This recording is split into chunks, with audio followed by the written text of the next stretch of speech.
ನಮಸ್ಕಾರ. ನೀವು ನೋಡ್ತಾ ಇದ್ದೀರಾ ಟಿ ವಿ ವಿಕ್ರಮ. ನಾನು ಶಶಾಂಕ ಹಿಂದೂ. ವಾಣೀಂ ವಂದೇ ವಿಭೂತಯೇ. ನಾವೀಗ ಪುರಾಣ ಲೋಕದ ಶ್ರೇಷ್ಠ ಬಾಲಕರ ಕಥೆಯ ಸರಣಿಕೆಯಲ್ಲಿದ್ದೀವಿ. ಹಿಂದಿನ ವಿಡಿಯೋದಲ್ಲಿ ಶ್ರೇಷ್ಠ ಬಾಲಕನಾದಂತಹ ಅಷ್ಟಾವಕ್ರನ ಬಗ್ಗೆ ತಿಳ್ಕೊಂಡಿದ್ದೀವಿ. ಈ ವಿಡಿಯೋದಲ್ಲಿ ಮತ್ತೊಬ್ಬ ಶ್ರೇಷ್ಠ ಬಾಲಕನಾದಂತಹ ನಾಭಾಗನ ಬಗ್ಗೆ ತಿಳ್ಕೊಳ್ತಾ ಹೋಗೋಣ. ವೈವಸ್ವತ ಮನುವಿನ ಮಗ ನಭಗ ಅಂಥೇಳಿ.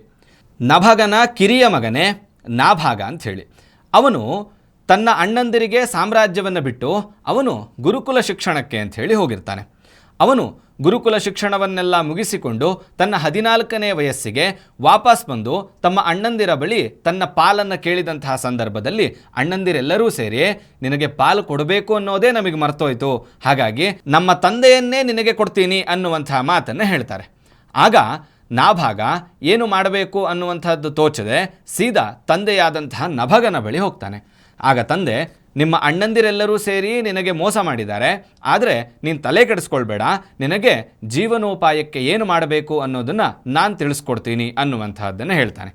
ನಭಗನಿಗೆ ಮುಂದೆ ಏನಾಗುತ್ತೆ ಅನ್ನುವಂತಹದ್ದರ ಅರಿವು ಕೂಡ ಇತ್ತು.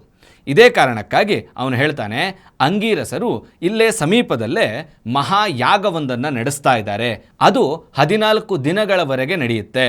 ಅವರು 6ನೇ ದಿನಕ್ಕೆ ಮುಂದೆ ಏನು ಮಾಡಬೇಕು ಅನ್ನುವಂತಹದ್ದು ತೋಚದೆ ಸುಮ್ಮನೆ ಕೂತಿರ್ತಕ್ಕಂತಹ ಸಂದರ್ಭದಲ್ಲಿ ನೀನು ಹೋಗಿ ಈ 2 ಮಂತ್ರಗಳನ್ನು ಅವರಿಗೆ ಹೇಳಿದಂತಹ ಸಂದರ್ಭದಲ್ಲಿ, ಅಂದರೆ ಅವರಿಗೆ ನೆನಪಿಸಿದಂತಹ ಸಂದರ್ಭದಲ್ಲಿ ಅವರು ಯಾಗವನ್ನು ಪೂರ್ಣಗೊಳಿಸ್ತಾರೆ.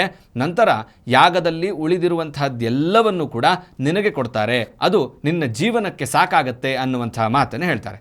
ಇದೇ ರೀತಿಯಾಗಿ ನಾಭಾಗ ಅಲ್ಲಿಗೆ ಹೋದಂತಹ ಸಂದರ್ಭದಲ್ಲಿ ಅಂಗೀರಸರು 6ನೇ ದಿನಕ್ಕೆ ಯಾಗದಲ್ಲಿ ಮುಂದೇನು ಮಾಡಬೇಕು ಅನ್ನುವಂತಹದ್ದು ತೋಚದೆ ಸುಮ್ಮನೆ ಕೂತು ಬಿಡ್ತಾರೆ.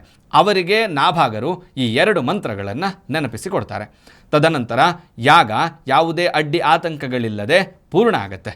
ಯಾಗ ಪೂರ್ಣ ಆದಂತಹ ಸಂದರ್ಭದಲ್ಲಿ ಯಾಗ ಮುಗಿದ ಮೇಲೆ ಅಲ್ಲಿರುವಂತಹ ಎಲ್ಲ ದ್ರವ್ಯರಾಶಿಗಳನ್ನು ಕೂಡ ಅವರು, ಅಂದರೆ ಅಂಗೀರಸರು, ನಾಭಾಗನಿಗೆ ಕೊಟ್ಟು ಅವನಿಗೆ ಆಶೀರ್ವಾದವನ್ನು ಮಾಡಿ ಅಲ್ಲಿಂದ ಹೊರಟು ಬಿಡ್ತಾರೆ. ಇತ್ತ ನಾಭಾಗ ಎಲ್ಲ ದ್ರವ್ಯರಾಶಿಗಳನ್ನು ಕೂಡ ತುಂಬಿಕೊಂಡು ಅದರಲ್ಲಿರುವಂತಹ ಹಣವನ್ನೂ ಕೂಡ ತುಂಬಿಕೊಂಡು ಯಾಗಶಾಲೆಯಿಂದ ಹೊರಗೆ ಬರಬೇಕು ಅನ್ನುವಷ್ಟರಲ್ಲಿ ಅಲ್ಲೊಬ್ಬ ಕಪ್ಪು ದೇಹದ ದೈತ್ಯ ಜೀವಿಯೊಬ್ಬ ಎದುರಾಗ್ತಾನೆ. ಅಂದರೆ ದೈತ್ಯಾಕಾರದ ಮನುಷ್ಯಯೊಬ್ಬ ಎದುರಾಗಿ ಅವನು ಹೇಳ್ತಾನೆ, ಯಾಗದಲ್ಲಿ ಉಳಿದಿರುವಂತಹದ್ದೆಲ್ಲವೂ ಕೂಡ ನನಗೆ ಸೇರಬೇಕು ಅನ್ನುವಂತಹ ಮಾತನ್ನು ಹೇಳ್ತಾನೆ.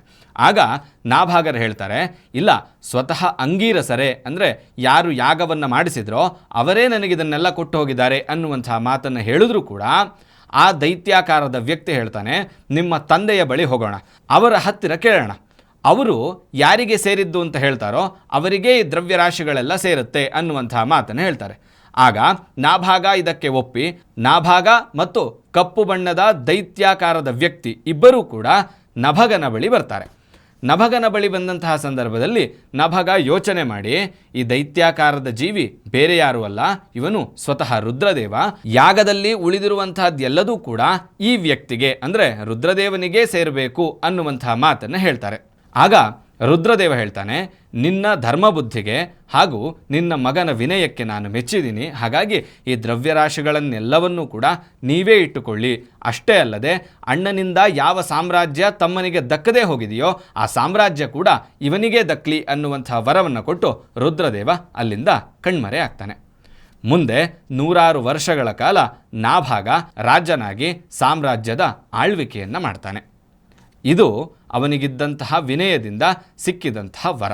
ಇದು ನಾಭಾಗನ ಕಥೆ. ಮುಂದಿನ ವಿಡಿಯೋದಲ್ಲಿ ಮತ್ತೊಬ್ಬ ಪುರಾಣ ಲೋಕದ ಶ್ರೇಷ್ಠ ಬಾಲಕನ ಕಥೆಯನ್ನು ತಿಳ್ಕೊಳ್ಳೋಣ. ನಿಮಗೇನನ್ನಿಸ್ತು ಕಮೆಂಟ್ ಮಾಡಿ, ಮತ್ತು ನೀವಿನ್ನೂ ಕೂಡ ಟಿ ವಿ ವಿಕ್ರಮವನ್ನು ಸಬ್ಸ್ಕ್ರೈಬ್ ಮಾಡಿಲ್ಲ ಅಂತ ಹೇಳಿದ್ರೆ ಈ ಕೂಡಲೇ ಸಬ್ಸ್ಕ್ರೈಬ್ ಮಾಡಿ, ಮತ್ತು ನಮ್ಮೆಲ್ಲ ವೀಡಿಯೋಸ್ಗಳನ್ನು ಲೈಕ್ ಮಾಡಿ, ಕಮೆಂಟ್ ಮಾಡಿ ಮತ್ತು ಶೇರ್ ಮಾಡಿ. ಓಂ ತತ್ಸತ್. ಟಿ ವಿ ವಿಕ್ರಮ, ದೇಶ ನಿಮ್ಮ ಕೈಯಲ್ಲಿ. ಈ ಕಾರ್ಯಕ್ರಮ ನಿಮಗೆ ಇಷ್ಟ ಆಗಿದ್ದಲ್ಲಿ ಲೈಕ್, ಶೇರ್ ಹಾಗೂ ಕಮೆಂಟ್ ಮಾಡಿ. ಟಿವಿ ವಿಕ್ರಮದ ಕಾರ್ಯಕ್ರಮಗಳನ್ನು ನಿರಂತರವಾಗಿ ವೀಕ್ಷಿಸಲು ಸಬ್ಸ್ಕ್ರೈಬ್ ಮಾಡಿ, ಬೆಲ್ ಐಕನ್ ಒತ್ತಿ.